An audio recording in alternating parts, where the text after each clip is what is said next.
Salut à tous, bienvenue. Si vous vous intéressez à la médecine et plus particulièrement aux maladies rares, restez avec nous parce que nous avons une pointure. Ce n'est pas tous les jours comme ça. Donc en plus, elle est francophone. On la salue, on la remercie d'être venue jusqu'à nous. Bonjour. Bonjour. Donc je vous présente Annick Ras-Rothschild, qui est professeure à l'Université de Tel Aviv dans le département pédiatrie, mais qui est aussi la directrice du premier centre des maladies rares à Shiba, Tel HaShomer. Voilà. Alors, les maladies rares, ça représente... il y en a combien déjà, des maladies rares répertoriées à ce jour? On en connaît à peu près entre 7000 et 8000. Il y a un petit paradoxe parce qu'il y a beaucoup de maladies. Et ça s'appelle des maladies rares. Donc, on a du mal à comprendre qu'en fait, quand on regarde les statistiques dans le monde, ça touche en gros à peu près 6% de la population. Donc, si on fait un petit compte, en Israël, on en a pour à peu près 450 000 personnes. Donc 80% sont des enfants. Donc ça n'est pas si rare que ça l'est. Mais en fait, chaque personne qui a une maladie rare, c'est un petit groupe de personnes. Mais beaucoup de petits groupes de personnes, ça fait beaucoup de gens. C'est ça. Donc ça fait beaucoup de gens en nombre, mais peu de personnes sont atteintes par la même maladie. C'est ça le gros problème. Alors, vous êtes montée en 1983 en Israël. Vous étiez toute fraîchement diplômée de médecine. Vous n'aviez pas encore pratiqué. Non. En France. J'ai présenté ma thèse et je crois que j'ai pris l'avion le lendemain, quelque chose comme ça. Alors pourquoi vous êtes montée juste, sans rentrer dans les détails, mais quelle a été la motivation première? En fait, je suis pas sûre que j'étais très très consciente de ma motivation, mais quand je regarde en arrière, je pense que en étant fille de parents qui ont été cachés pendant la guerre et qui donc ont dû quelque part cacher leur identité, pour moi, c'est extrêmement important que mes enfants puissent avoir une identité juive claire et nette. Pas forcément religieuse, mais juive claire et nette, parce que j'ai vécu cette espèce de dichotomie que mes parents... La schizophrénie même, on peut dire. Moi, je ne vais pas prendre de choses médicales, mais ça a certainement eu un impact sur ma manière de regarder les choses, et je suis très heureuse de l'avoir fait, parce que j'ai 3 enfants qui ont une identité très claire. Juive, très clair, forcément. Ouais. Alors, vous arrivez ici, vous aviez des préjugés, vous attendiez à quelque chose de spécial ou non. Pas? Non. Pas du tout? Non. Ça a été dur? Ça a été horrible. Pendant 1 an, ça a été très, très dur. Très, très dur parce que d'abord, on a une autre éducation qui n'est pas forcément l'éducation professionnelle. Ce qui concerne l'éducation professionnelle... je me suis retrouvée dans un monde médical assez américanisé. En France, le monde médical était très différent. On a étudié la médecine en français et pas en anglais. Je suis arrivée à l'hôpital, il y avait des abréviations en anglais, je ne comprenais pas ce qu'on me disait. Je rentrais le soir, je me disais, c'est pas possible. Il va falloir que j'apprenne l'hébreu, il va falloir que j'apprenne l'anglais, comment je vais faire? J'ai fini par y arriver. J'ai pleuré tous les jours, pendant 365 jours. Et je me souviens, un jour, je me suis dit, si je tiens 1 an, c'est bon. Je m'accroche et si je passe cette année, je vais rester. Il paraît que je souriais tout le temps. Je m'en souviens pas. Je me souviens que vous souriez à l'hôpital, mais à la maison, vous étiez en pleurs. Je sais pas. Je crois que je pleurais tout le temps, mais je m'en rappelle pas vraiment. Ouais. Et donc, au bout d'1 an, vous avez maîtrisé l'anglais et l'hébreu? Oui. Ouais. Bah, l'anglais, je l'avais appris en France, mais c'était surtout le côté professionnel, les abréviations, des maladies, etc. Il fallait apprendre les diagnostics dans la langue anglaise, dans la langue américaine. C'était un peu... Le premier jour où je suis arrivée, je vous passe les détails de comment j'ai eu une place d'interne, parce que ça aussi, c'était aussi pas mal comme saga. Et on me dit, voilà, il faut que vous alliez faire des prises de sang. En France, les gens qui font les prises de sang, ce sont les infirmières, pas les médecins. Donc j'ai eu de la chance, il y avait un jeune stagiaire interné arabe, il m'a dit, viens, je vais te montrer. C'était super. Ouais, donc on comprend que c'est vraiment un choc des cultures aussi, quoi. Ouais, mais j'étais très ouverte, c'est-à-dire que je suis pas arrivée avec un schéma dans ma tête. Je pense que quand on fait l'ALIA dans ces conditions-là et qu'on n'a pas de schéma très clair dans la tête, c'est plutôt bien. D'accord. Donc vous faites votre internat en pédiatrie, ça dure 4 ans et demi. Ça vous plaît, forcément. Oui. Donc ça, c'est déjà pas mal. Et puis ensuite, qu'est-ce qui se passe pour vous? Ben j'ai créé un hôpital de jour pour enfants dans le même hôpital. J'y ai travaillé 1 an et demi. Et puis, je voyais des enfants qui naissaient avec des malformations, des maladies que je ne comprenais pas. Je me suis dit, tiens, je vais aller apprendre la génétique, comme ça je comprendrai tout, ce qui était tout à fait erroné. Mais je suis partie faire donc une deuxième spécialité en génétique médicale à l'hôpital Tel HaShomer à Chiba, où j'ai eu la chance de pouvoir étudier pendant 2 ans. Au bout de 2 ans, je me suis dit, je ne sais pas assez. Alors, je suis partie chez le professeur Munich à l'hôpital Necker Enfants Malades, chez qui j'ai énormément appris et à qui je dois énormément. Et après cette année et demie, je suis revenue à Jérusalem. J'ai travaillé pendant 15 ans à Hadassah, à Ein-Karem, comme généticienne. Comme généticienne, ok. Et puis, voilà, vous avez été encore chef de service ensuite après à l'hôpital Meir. En fait, je suis revenue dans l'hôpital où j'avais été donc interne en pédiatrie. Comme chef de service, ouais, j'ai bouclé la boucle. Et là, actuellement, je suis à Chiba, donc j'ai pas complètement terminé la boucle. Normalement, je devrais retourner à Hadassah, mais je crois que ça suffit. Voilà. Alors, vous êtes justement dans cette, on va dire, ce centre de maladies rares dont vous avez la direction. C'est tout nouveau quand même, ça, en Israël. Enfin, c'est récent, on va dire. En fait, ça a été créé en avril 2014. C'était l'idée du professeur Rothstein, qui était à l'époque directeur général de l'hôpital Chiba. Et c'était, je trouve, assez génial. Et ce qui m'a fait en fait quitter mon poste de chef de service avec un espèce de rêve de je vais créer un endroit, une adresse pour les gens qui ont des enfants atteints de maladies rares. Je vais pouvoir les traiter de tous les côtés. Je vais réussir à ramasser plein d'argent. Je vais faire un bâtiment. Je vais faire 3 étages. Je vais faire ceci, je vais faire cela. Enfin voilà. C'est pas mal de rêver. C'était ça l'idée, mais finalement, la réalité est complexe parce que ça nécessite beaucoup de moyens, parce que c'est pas encore très connu. Les maladies rares, bien que vous organisiez chaque année, je crois que c'est le 28 février, si je ne m'abuse, une journée des maladies rares, et vous avez beaucoup œuvré pour la démocratisation, en tout cas pour la connaissance, tout simplement. Ce sera plus juste de cette idée, de ce que c'est que les maladies rares. Vous avez été vraiment, vous avez mis un point d'honneur à expliquer, à faire connaître. Oui, je pense que c'est d'abord le 28 février, c'est la journée internationale des maladies rares. Donc, en fait, c'était une manière de mettre Israël sur la scène internationale des maladies rares, qui était extrêmement important.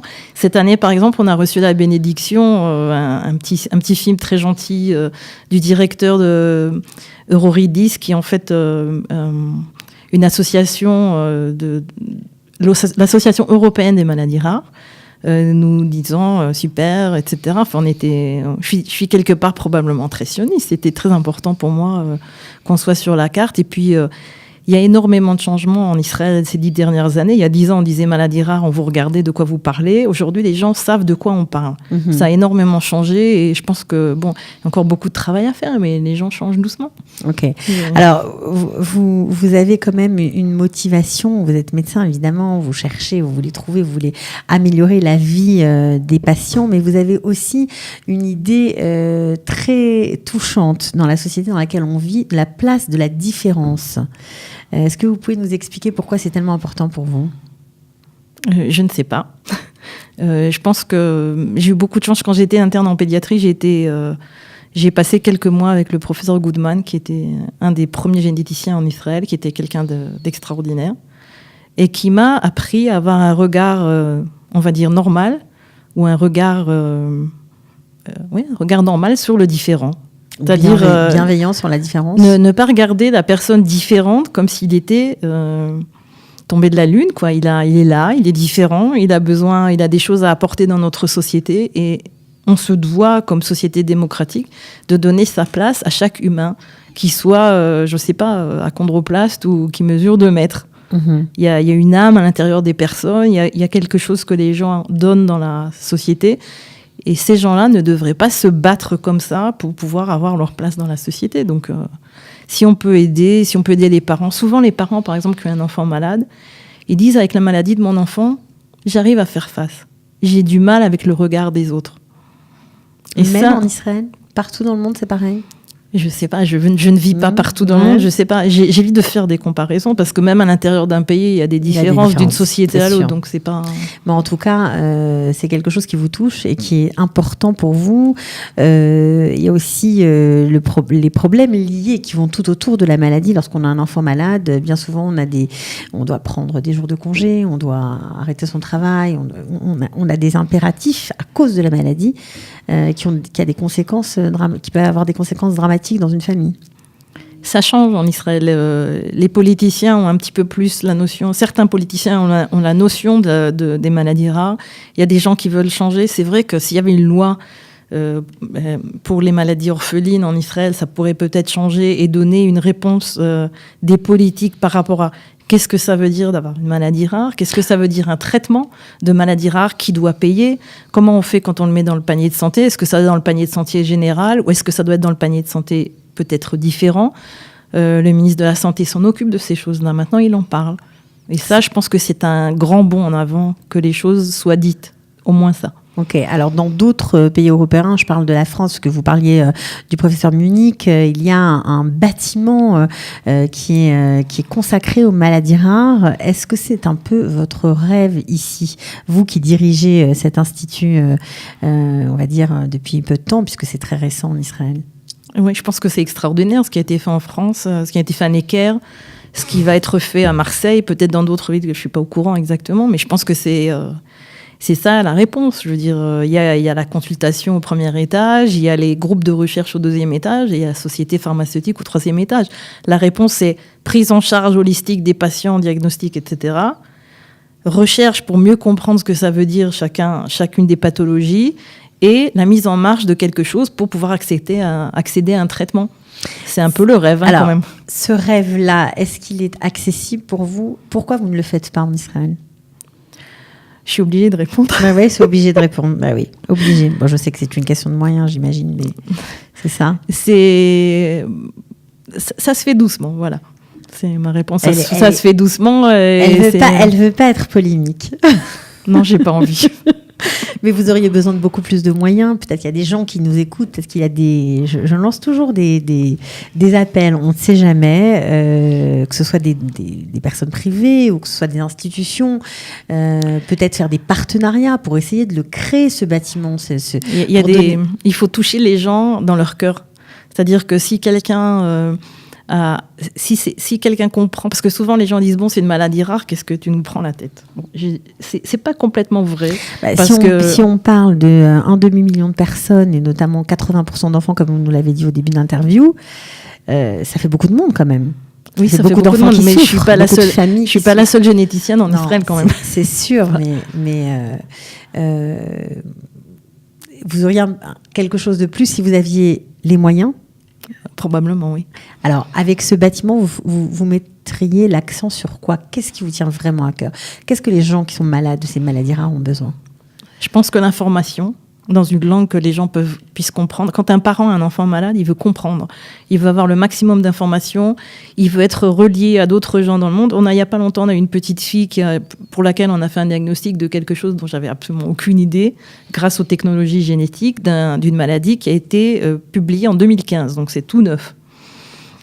Et ces gens-là, on les a rencontrés et on les a mis en relation avec une association aux États-Unis.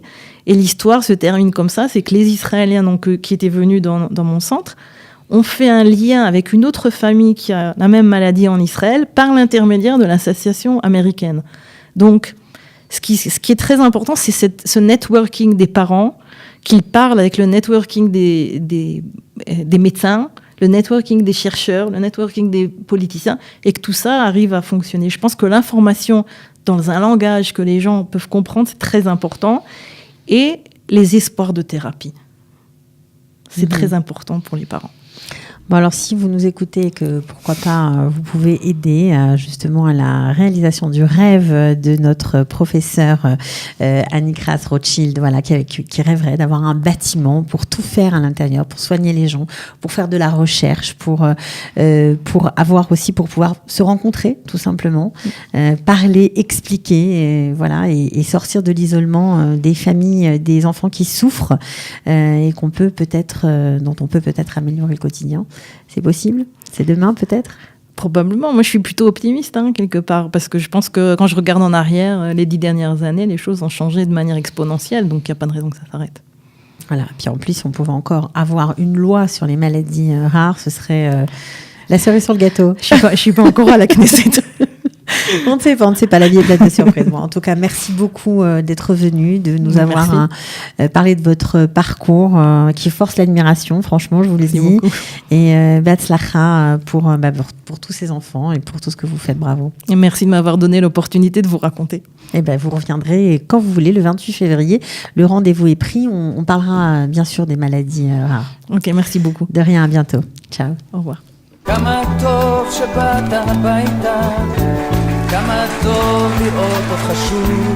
Ils ont relevé le défi de l'Alia. Studio Kalita vous raconte leur histoire.